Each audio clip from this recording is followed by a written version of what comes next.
জানো তো, প্ল্যান করে কোনো কিছু করবো ভাবলে না সহজে হয়েই ওঠে না, কিন্তু দেখবে হঠাৎ করেই কোনো কিছু ভাবলে কোন দিক দিয়ে হয়ে গেছে।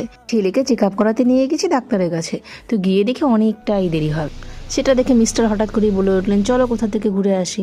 তো যেমন বলা তেমন কাজ, চলে গেলাম মধুপুর ধাম। জানো তো, সেখানে না একটা ঐতিহাসিক ব্যাপার আছে, সেটা তোমাদের সাথে আরেকদিন শেয়ার করবো।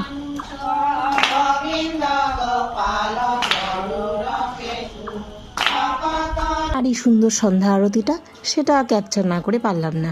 আমার ছেলেও বেশ মন দিয়ে শুনছিল। চারিদিকটা এত স্নিগ্ধ শান্ত, বিশ্বাস করো ওখান থেকে ফিরে আসতে আর মন চাইছিল না। আর মন্দিরের ভেতরের কারুকার্যটা একবার দেখো শুধু, কি দারুণ, একেবারে মন শান্তি। কতদিন ধরে শুধু ভেবেই যাচ্ছিলাম আসবো আসবো, আশা আর হচ্ছিল না।